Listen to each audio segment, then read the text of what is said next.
All right, I want to show you guys something that hit me last night like a ton of bricks. I think about these scriptures over and over in my mind, and I try to connect them and all kinds of things.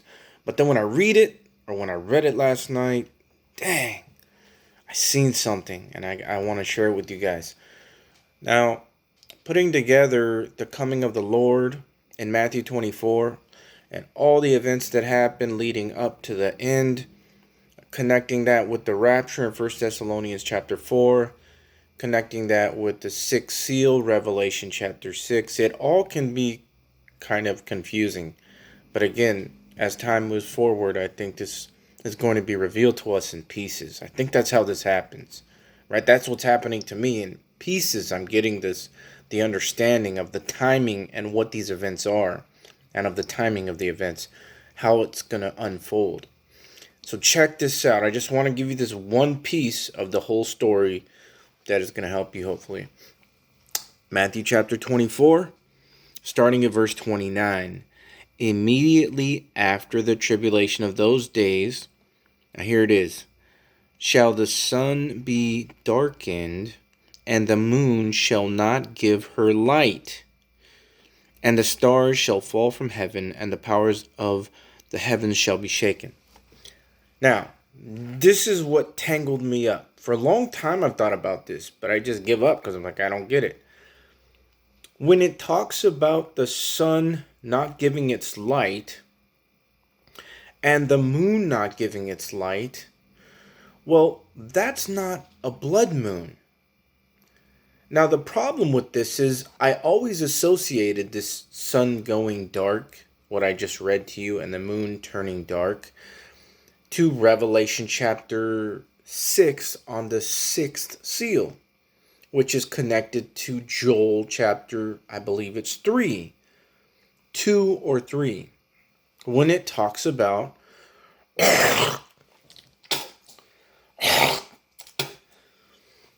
the same thing, but except it's a blood moon. It says that the sun goes dark and there's a blood moon on the sixth seal and in the book of Joel. But here in Matthew 24, it says that the moon goes dark. It doesn't say blood moon.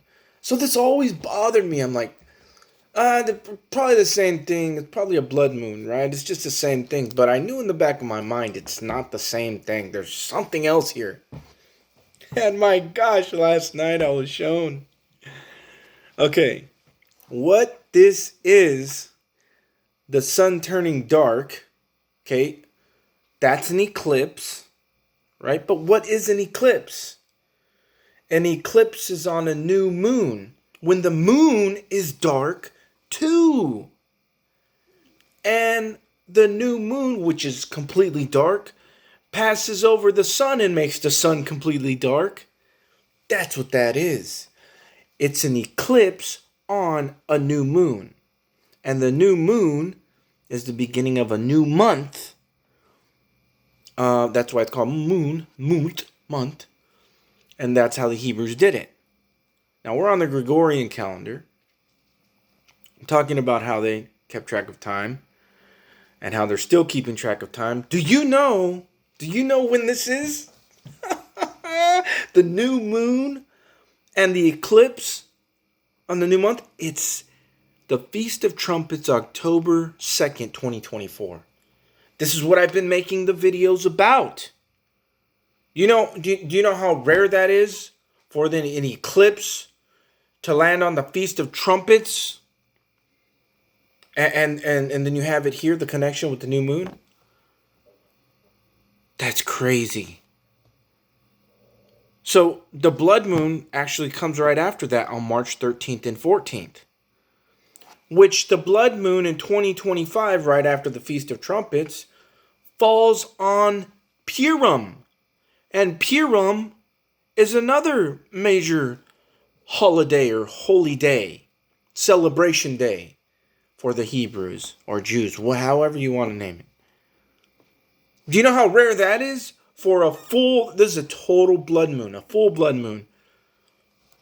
About 5 to 6 months after this falls on Purim. And this total blood moon in 2025 is the first full blood moon in 3 years. That is very, very unheard of. Because there's usually full blood moons every year.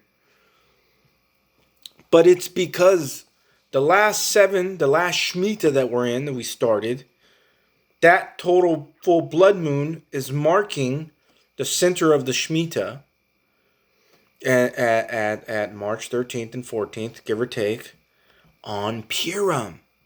So you have an eclipse on Feast of Trumpets, then 5 to 6 months later, you have a full total blood moon on Purim. So then we have it all tied together right there. So Matthew 24 doesn't talk about the blood moon like Revelation chapter 6, the sixth seal, and Joel chapter 2 and 3. But it gives you another piece of the pie, which I believe it's all talking about the same time, I think, which is the new moon. That's a new moon.